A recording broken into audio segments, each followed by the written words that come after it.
Welcome to another episode of Healthy, Wealthy, and Wise Retirement Podcast, where certified financial planner Loren Sherman shares thoughts on having a healthy mind, body, and spirit, an abundance of wealth inside portfolios and out, and lessons learned from clients and mentors over the years. Welcome in, and thank you for joining me for another Healthy, Wealthy, and Wise Retirement.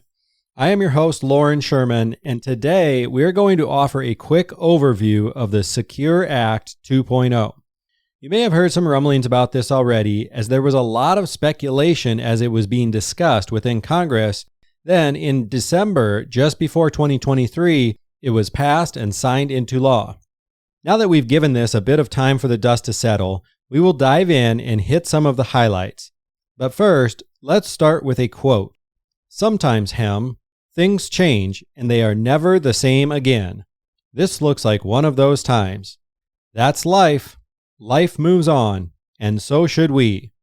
These wise words actually come to us from a book published in 1998 that many of you may remember. It was called Who Moved My Cheese? The idea is that while traditions and repetition can be great, so we don't need to toss those out, still, life is constantly on the move, and if we don't make an effort to adjust with it, we're going to make this unnecessarily tough on ourselves. When legislation changes, whether we agree with it or not, if we do not adjust, we might end up playing by the old rules and overlook valuable opportunities. And in this case, we certainly don't want to do that, as many of the changes that this bill introduced directly affect retirees. Who wants to pay a bunch more in taxes because they are playing by outdated rules? Now, obviously everyone would say, no, I don't want to pay more in taxes.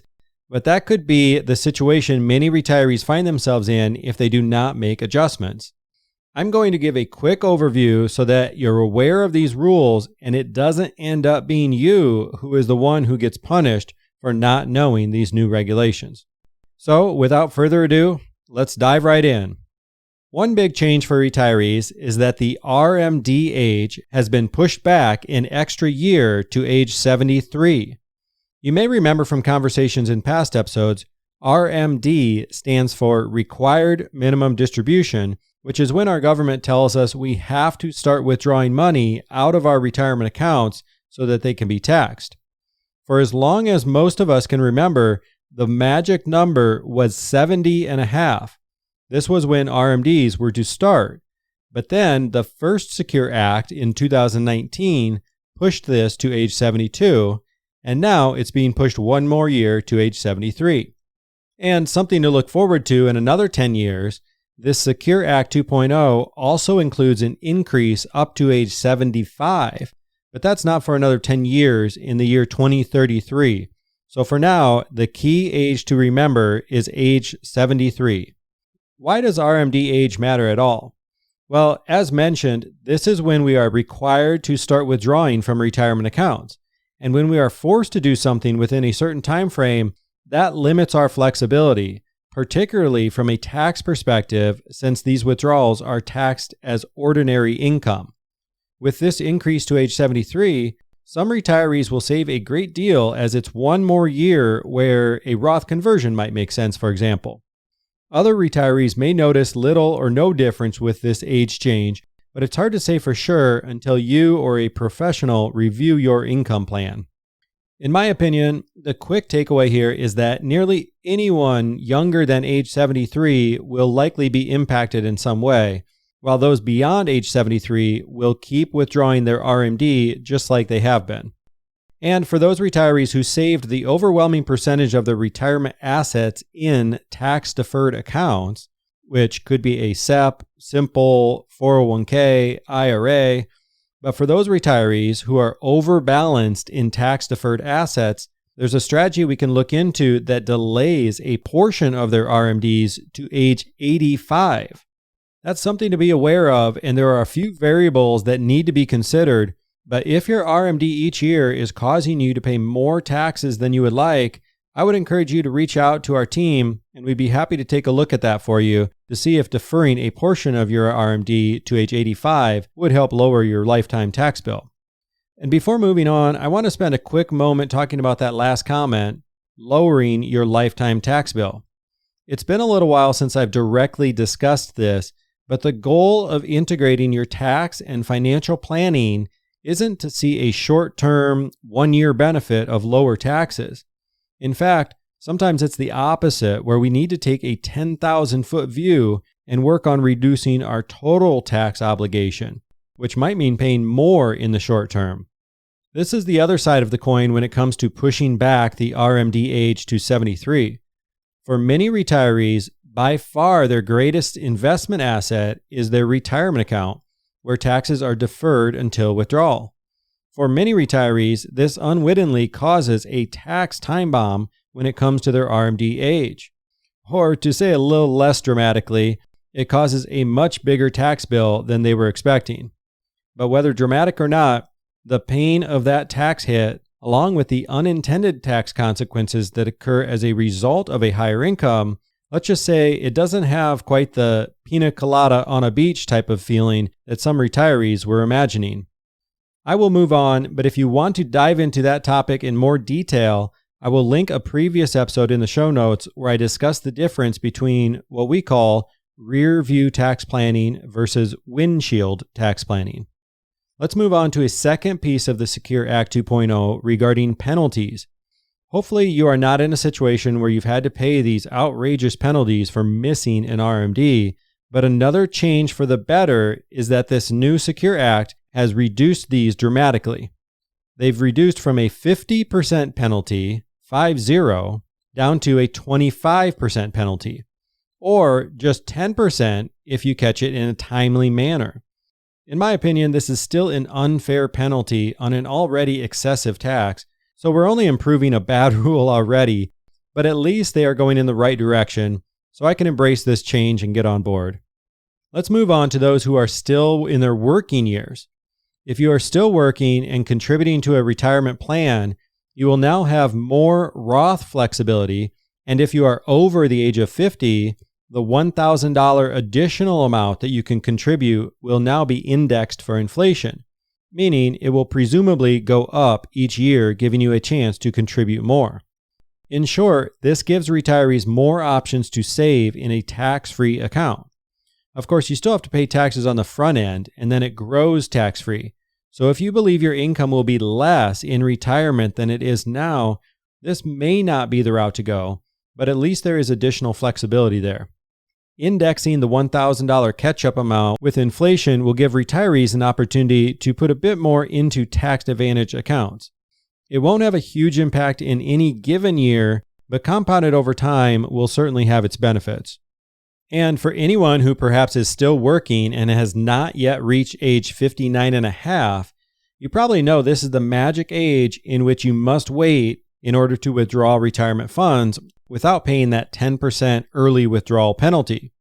There were already a couple of ways around this, but the Secure Act has added new exceptions where the 10% penalty is waived.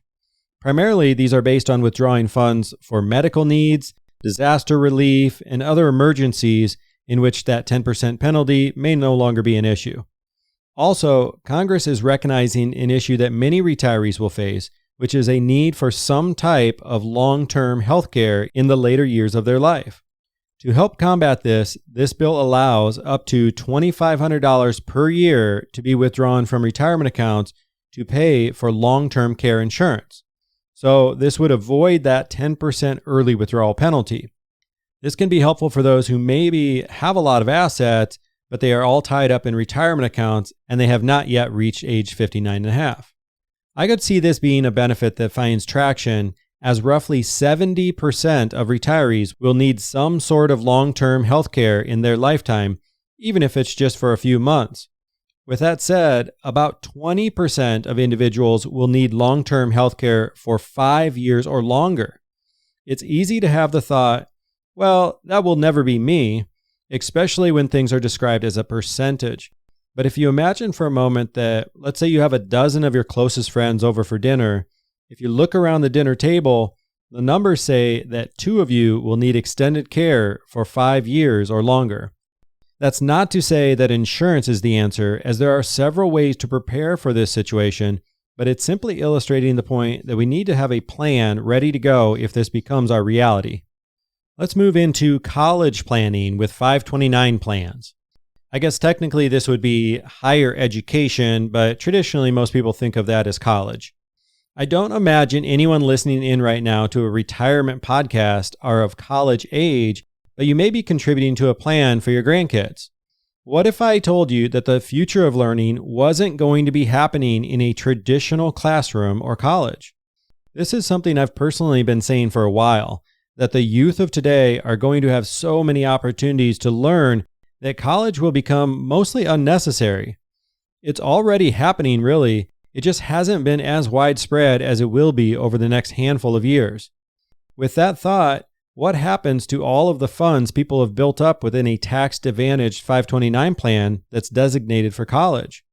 Or perhaps if you don't buy into all of that and you believe colleges will stand the test of time, what if a student does go the traditional route and goes to your standard brick-and-mortar college, but they receive grants or scholarships, meaning some or maybe all of their 529 plan goes unused? Before passing the Secure Act, these funds would end up losing their tax advantage status. Starting in 2024, up to $35,000 of unused 529 plan assets can be rolled into a Roth IRA to keep its tax-free status. So there is a limit on the amount, and the 529 plan has to be opened for 15 years or longer, which is helpful for well-established plans. Similar to much of the Secure Act 2.0, we still have a long ways to go to completely get rid of a lot of these unnecessary restrictions, but this is a step in the right direction. Wrapping up, we've talked about pushing back the RMD age to 73, which can be a great tax planning tool for some, while for others, it might create more of a tax time bomb if they do not spread out their tax liability throughout their years, even though they are not being forced to take a distribution. We also touched on the penalty being reduced if you miss your RMD, how we have additional flexibility to both contribute more or withdraw retirement funds during our working years, and of course this last option we just discussed to roll 529 plans designated for college into a Roth IRA if they go unused. We've been talking about the Secure Act 2.0 today, but this is actually within a much larger bill called the Consolidated Appropriations Act. The total price tag on this is $1.7 trillion. That's trillion with a T as in Tom. Our minds often have a hard time understanding large numbers because at a certain point, we see a lot of zeros in a number and it just gets categorized in our mind as a really big number. It's kind of like if you won the lottery. Would it feel any different to win 200 million compared to winning 800 million? It probably wouldn't feel that much different because in either case, we would essentially have endless resources at our fingertips with that amount of money. That being said, winning the 800 million lottery would be the equivalent of winning the 200 million one 4 times in a row. To start with, that would be some incredible luck. And personally, I've never played the lottery, so I will never have a shot at that feeling. But if we saw a bill come out of Congress with a 1.7 billion price tag, we would likely think of it in the same category as one with 1.7 trillion price tag. Even though to get to 1 trillion, it takes 1,000 billions. If your head hurts after all these numbers, rest easy. There's no quiz to follow. But I just want to take a moment to point out the cost to this, because a lot of analysts and even financial advisors are quick to point out the benefits within this bill while glossing over or completely omitting the costs that we and our future generations will have to bear. I think that it is important to be aware of, particularly because most of you listening right now probably grew up with a discipline to live within your means. Don't spend what you don't have, and not to live recklessly for today without any thought of tomorrow. For today's retirees, a lot of these values were passed down from parents who experienced the Great Depression in their lifetime. I think we just need to get back to a place of smaller government, less spending, and actual fiscal responsibility, just as we would all be expected to do within our own households. That's my quick soapbox moment for this episode, but at the end of the day, this bill has passed and there's no unwinding the cost, at least not in the near future. So what I truly want you to take away from this episode is to be aware of these changes, particularly the changes that you can use to your advantage in your own retirement planning. If you need help identifying which of these changes, if any, directly impact you and your planning, don't hesitate to reach out to us as I've provided a few ways to get in touch in the show notes. I also encourage you to give us a quick rating and review wherever you are listening in, and you can also follow me on LinkedIn, where I will be announcing upcoming episodes, taking suggestions for new episode ideas, and sharing other resources for retirees. I'm excited to continue to spread our message to retirees seeking financial advice, so thank you so much for listening in, and I'd be honored if you share an episode with a friend. As I think about that, I have to laugh a little bit because you might want to start off sharing a topic that perhaps is a bit more exciting than the Secure Act, but hey, hopefully this wasn't too dry, and I'll be back with a new topic in just 2 weeks. We are also going to have a handful of interview-style episodes coming in the near future, so I'm excited about that because it will be fun to bring in outside experts for you to learn from. You can find all past episodes at healthywealthywiseretirement.com. I look forward to connecting soon, and God bless.